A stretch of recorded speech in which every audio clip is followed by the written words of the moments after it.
23rd anniversary of the September 11th, 2001 terrorist attacks upon the United States.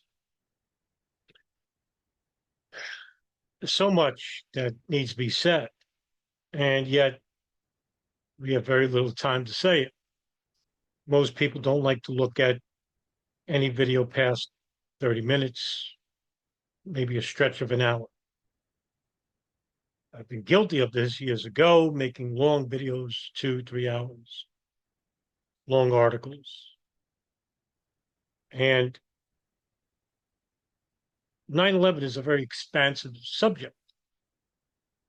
Covers a lot of areas. The who, the what, the when, the where, the why. How. And to try and answer these questions, or these points of inquiry, you must elaborate on each position where it makes sense. How can the attacks of September 11th be so successful? And they were. What was the motivation behind these attacks? Was it politically based, apolitically based, religiously based? Were they based on foreign policy? Were they based on it? As you could see, there's so many questions, more questions than answers.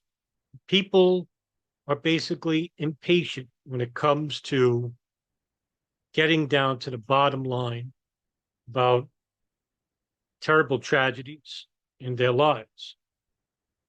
They want to hold people accountable.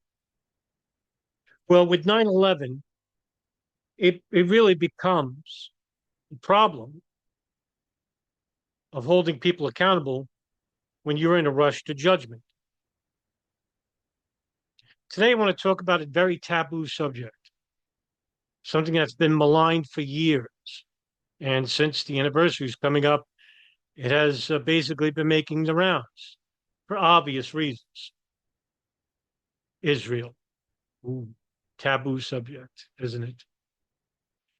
Not very many people can talk about Israel and 9/11 in any sane or rational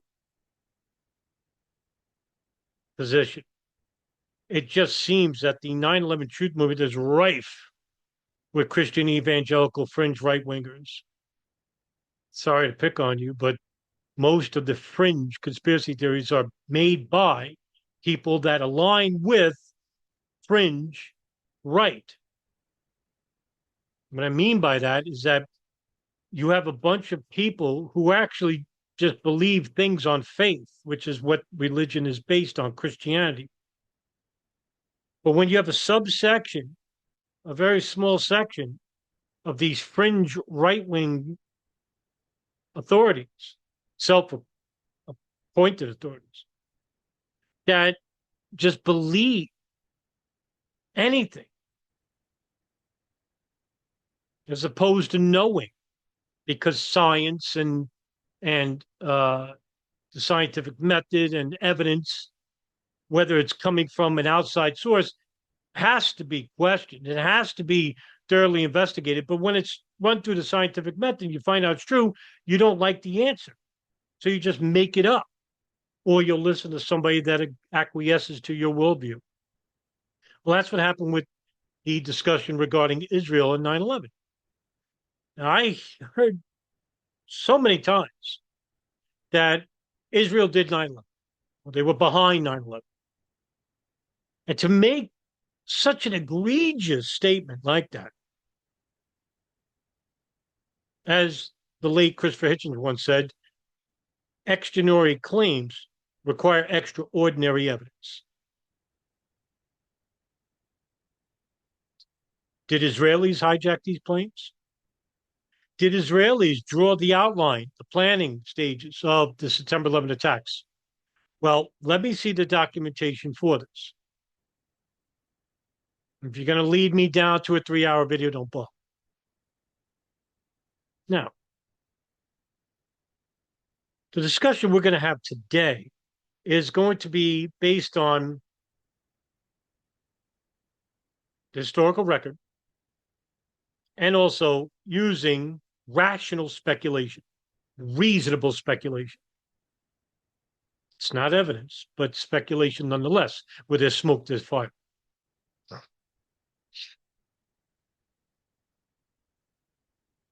And what is the job of the intelligence service? To collect information. And when it comes to the domestic agencies, they want to collect information, especially in the counterterrorism division, regarding threats to the national interest, in this case, the United States. Now, all throughout the year 2000, 2001, and even years prior, we've had direct threats to airliners by Arab fundamentalists. Now, I know that during the years 99 and 2000, the FAA did not implement any stricter, say, security measures regarding, say, tougher cockpit door security or extra screening purposes, extra screening um, details regarding certain people from certain countries, like Saudi Arabia, Bahrain, Afghanistan, Pakistan. An updated tip-off base, which is basically a database of individuals who are a threat to national security that the FBI and the National Intelligence Division run. Seems that everything was outdated or not updated when it comes to current security, whether it's through immigration or through the airline industry.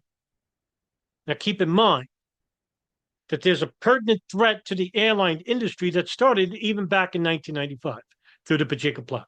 Okay. The 9/11 Commission covered this, the Joint House inquiry also as well, regarding why there was no stricter security measures regarding immigration and airline security.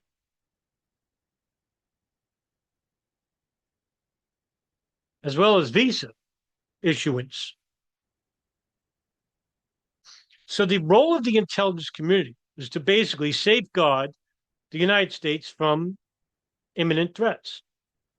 Well, you have an imminent threat with Al Qaeda and bin Laden. And it's not like it was no secret. You've had for years bin Laden making threats to the United States. And then you had covert intelligence that was sent to the CIA and the FBI regarding threats to the United States inside using airliners. Now, when a foreign intelligence service like Israel comes to the United States, what does this mean? Now, like I said, intelligence services, agencies, community are about protecting their national interests. So during the years 2000, 2001, there was a large amount of Israeli nationals living inside the United States, posing as art students, employees of moving front companies in the Northeast, and working in these nefarious moving companies that, barely exist. Let's put it that way. Not big companies like Beacons or anything like that. So they're free to move around. These people who are selling art, we're not just going to citizens. They were actually going to employees of certain agencies, local and federal. I did a whole playlist on the Gerald Shea Memorandum. Please watch that. I broke it down into like 26 videos, reading each chapter in depth. It is the only document that we have currently in the public spectrum regarding anything regarding the Israeli art student ring, that and the DEA report. That's it. 9/11 Truth Movement doesn't even know this exists. I don't know why. Now, if Israel's inside the United States, they're not protecting Israelis' interests. But are they? What was the threat to Israelis' interests? Arab fundamentalism or the response Arab fundamentalists are going to engage in, and it's not from the Arab terrorist groups, but from the United States. Now, we could talk, armchair quarterback here, because it's after the fact that we went to war with the countries that Israel once outlined in the Oded Yanan plan, which was a foreign policy plan by Oded Yanan, who worked under the Ariel Sharon administration in the Knesset, uh, and basically outlined how Israel can survive by living around these Arab countries that are hostile toward them because of the Palestinian problem. Countries like Jordan, Iran, Iraq, and Syria and Lebanon.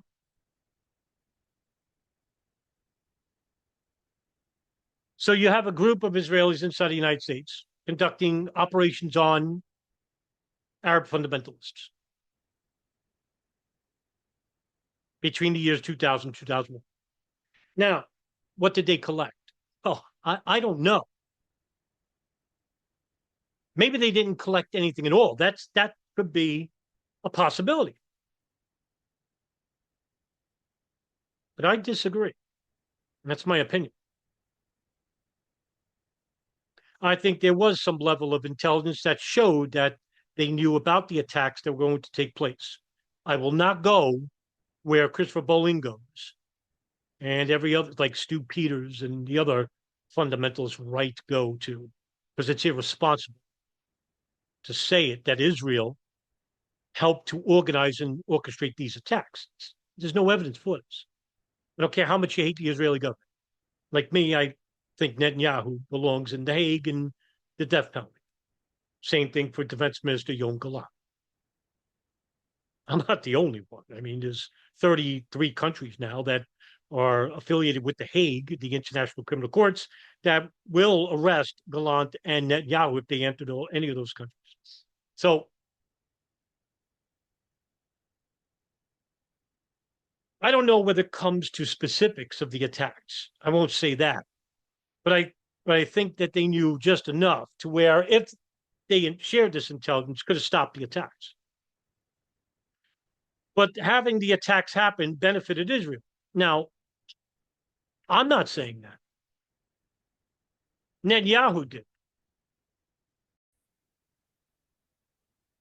This is from Haaretz.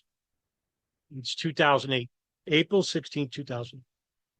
Report. Netanyahu says 9/11 terror attacks are good for Israel.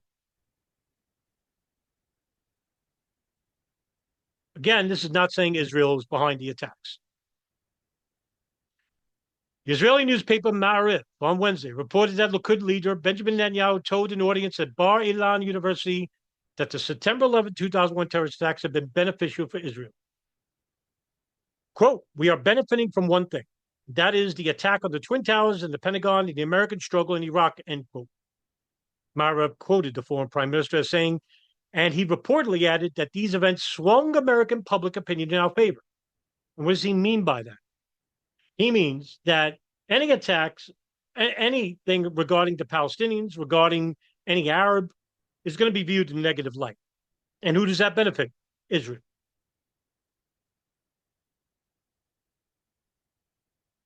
Because the Israelis, not the Jews, the Israeli government wants the United States to engage in operations that will destroy these countries for them. Is it a stretch to say that the policy guidelines under the Oded Yanan plan are irrational or just a fantasy? Because most of the countries that were outlined in that foreign policy plan were countries we actually attacked. Iraq twice, once in 1990 and 2003. Who did we get rid of? Did we get rid of the leaders of these Arab countries? Some of them brutal dictators, nonetheless, that were fighting against who? Arab fundamentalists. Incidentally enough, people like Bashar al-Assad in Syria, Muammar Gaddafi in Libya, Saddam Hussein in Iraq.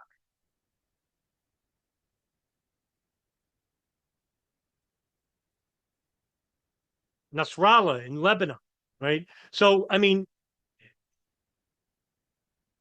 I think it's really reasonable to say that the countries we attacked after 9/11, besides Afghanistan, had nothing to do with 9/11,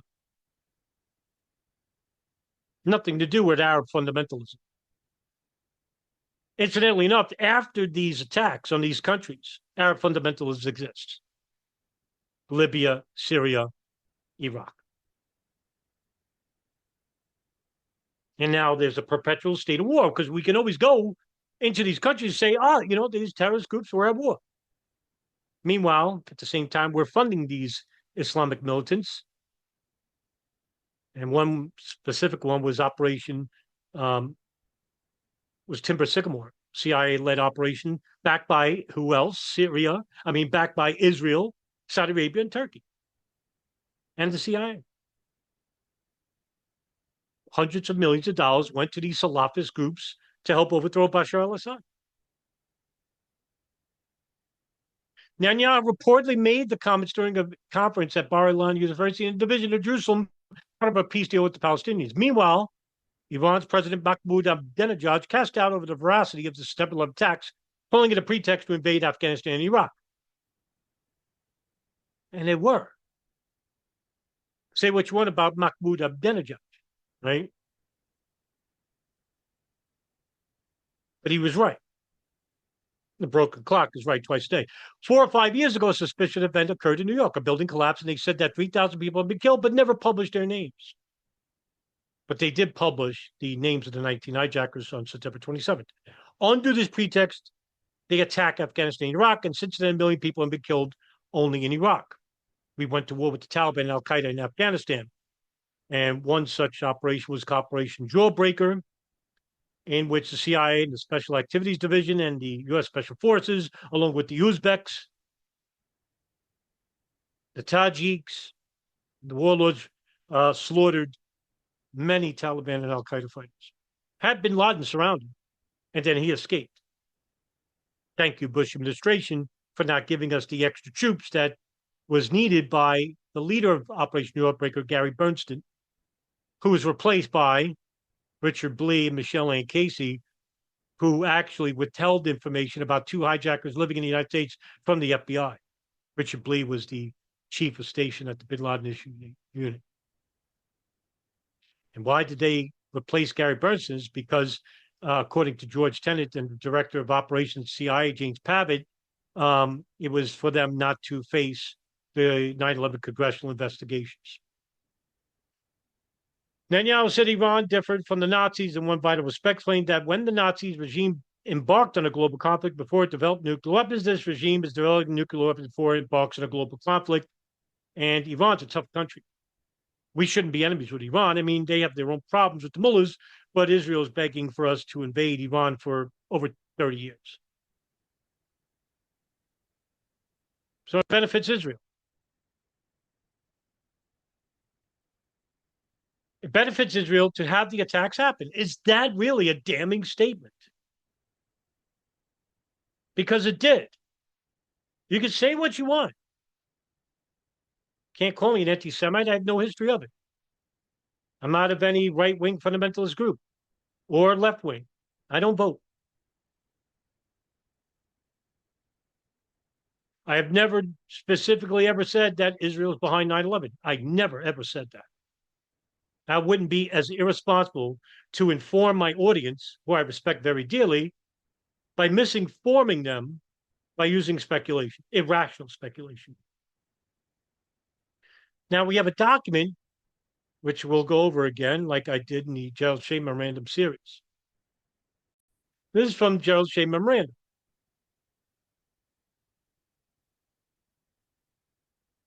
Hudson and Bergen counties, the opening base of the Israeli New Jersey group. This is the Urban Moving Systems Moving Front Company.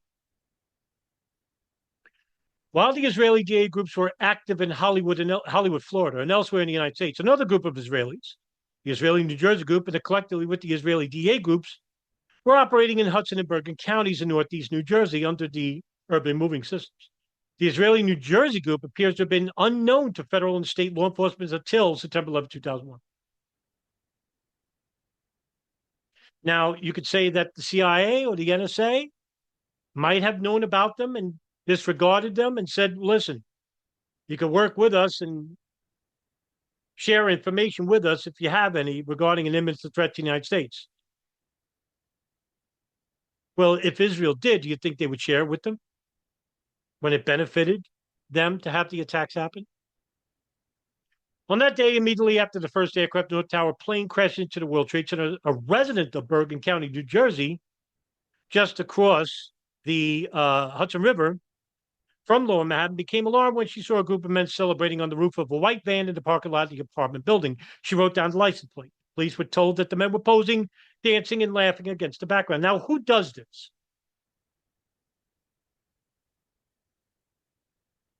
Let's speculate here. Say that these three Israelis, there were three Israelis working in urban moving systems, were celebrating the attacks because, voila, the attacks that we knew that were coming are successful. Because the response will be the United States will go to war. And go to war with who? Iraq. Because Israel pushed that war. With the dual Israeli neocons like Richard Perle, Douglas Feith, Paul Wolfowitz, Louis Libby, Joe Biden, Paul Wolfowitz, many others. They had the Office of Special Plans, which was a small group of organized individuals within the Bush White House that were facilitating evidence showing that Iraq and 9/11 are linked. The men were five Israeli citizens. Sivan Kurzberg, the driver of the van. Now remember, there was a bolo beyond the lookout for this van because it left. And the person that saw this with her binoculars told East Rutherford Police Department there was a bolo that came out. They were pulled over near the New Jersey Turnpike after the attacks happened. Five Israeli citizens, Sivan Kurzberg, the driver of the van, Paul Kurzberg, Yaron Shmuel, Odin Eleanor, and Omar Mamre, all employees of Urban Moving Systems. The van was finally stopped in East New Jersey at 3:56 p.m. The driver and passengers were arrested by Sergeant Dennis Ravelli and officers Scott DiCarlo and Mario, I think, Yannicone of the East Rutherford Police Department. Yannicone's last name, I think it's Mario. I'm not sure. Local police was soon joined by other law enforcement authorities. The FBI agents who arrived on the scene involved were Kevin Donovan, Daniel O'Brien, and Robert Taylor Jr. The FBI ultimately took control of the individuals, the evidence in the van, and the investigation. Sources close to the investigation said they found in the van maps of the city with certain places highlighted, adding that it looked like they knew what was going to happen.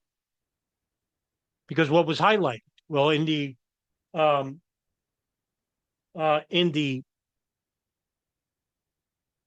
the maps highlighted were the World Trade Center, York Towers, and I think Borough Park.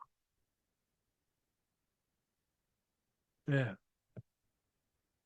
Yaron Shmuel lied to the police as to where the men were at the time of the World Trade Center attack, saying that they were on the West Side Highway in New York. He gave his address as 1345 Drexel Avenue in Miami Beach, Florida, not far from Hollywood. Now, who's in Hollywood, Florida in the year 2000? Muhammad Atta, Marwan al-Shehi, and Ahmed al-Ghamdi, as well as Abdulaziz al-Omari. All these men were involved with the 9/11 attacks and hijacking the planes. He was living nearby. Odell was carrying $4,700 in a sock-like sack, and Sivan Kurzberg told the police at the time of his arrest.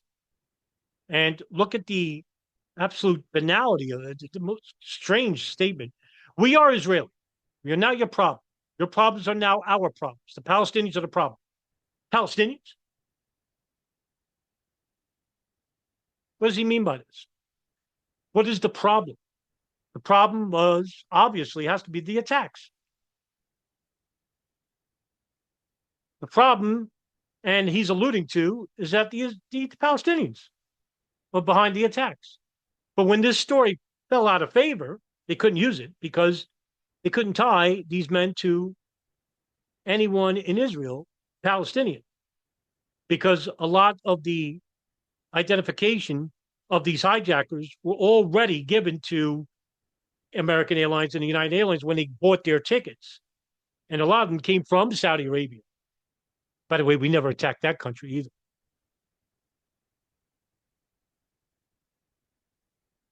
And so the FBI attempted to interview Mr. Suter, Dominic Suter, who's the manager of Urban Move Systems. He fled the country. And he was on the 2002 FBI suspect list, along with Mohammed Atta, Osama bin Laden, and others.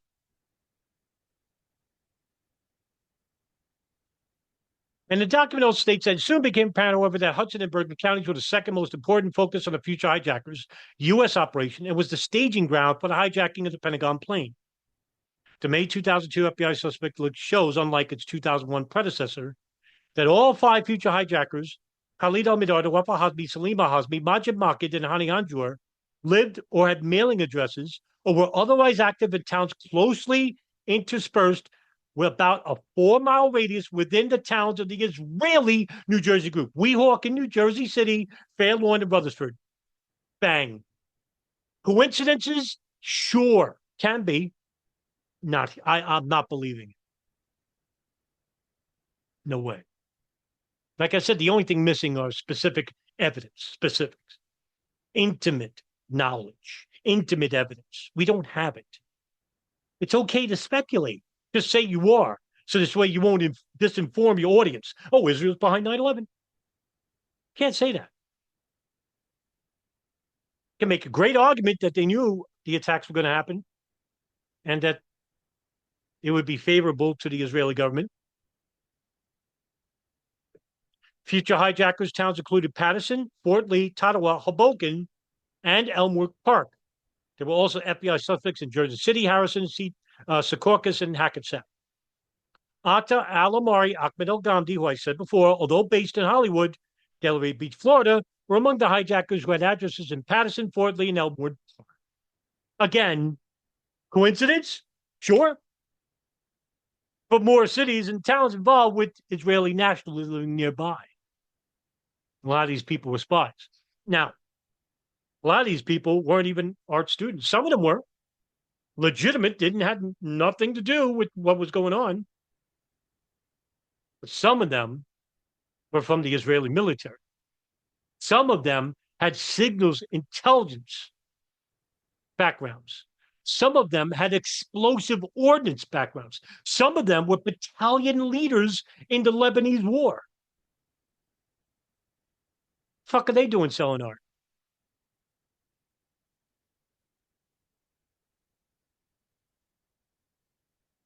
Okay.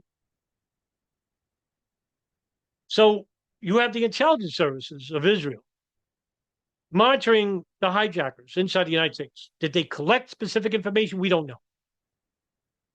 But even if they did, with sharing that with the FBI or the CIA, the NSA, or the State Department, or the National Intelligence Center, benefited Israel in the long run? No. Attacks don't happen, we can't go to war.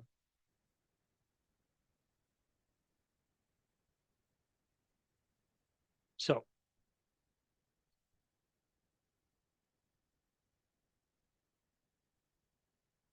when you have terrorist groups and terrorism, the question is, why are they attacking us in the first place? Why did the 9/11 attacks take place?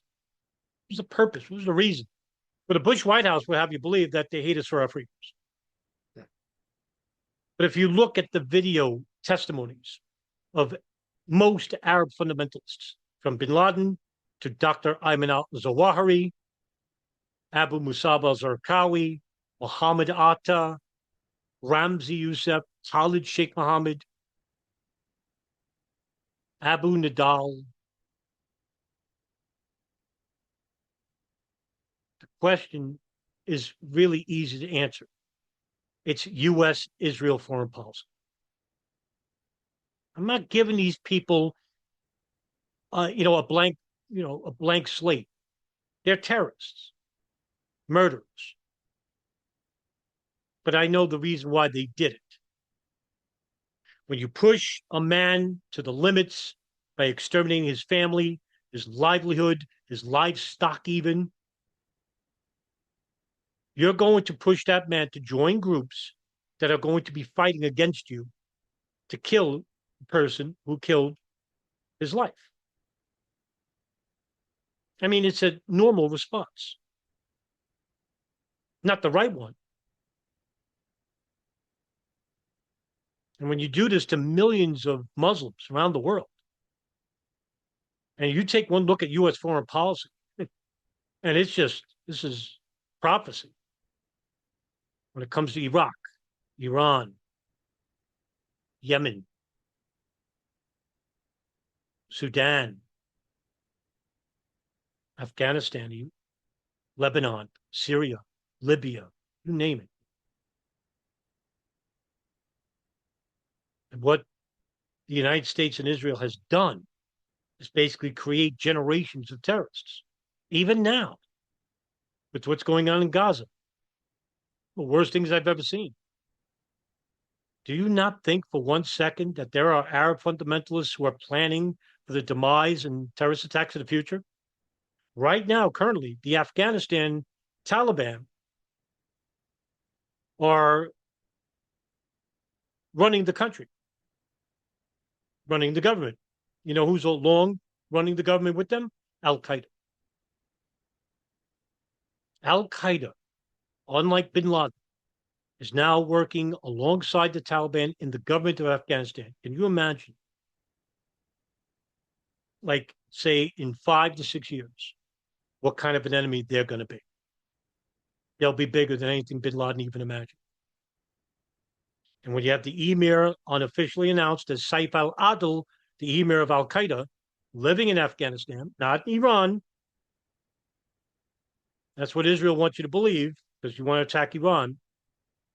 He's in Afghanistan. We pulled out of Afghanistan, but we left behind billions of dollars of weapons. Why? Because after this is over, this revisitation of the Cold War, we can always go back and fight against war and terrorism. And guess what? The Pentagon war machine continues. There is no break. As George Orwell once wrote in 1984, war was meant to be continuous, not one. So I implore everybody to basically cut out the nonsense that Israel did 9/11. They did. Could have been prevented. I could make a really good argument for it. That the intelligence service of Israel, that were conducting the largest foreign intelligence operation on U.S. soil that we know of, that were inside the United States in the year 2000, 2001, that were living nearby every single hijacker that was involved with the 9/11 attacks. Did they collect information that could have, if shared, prevented 9/11? I think so. Do I know it? No. Would they tell us? Of course not.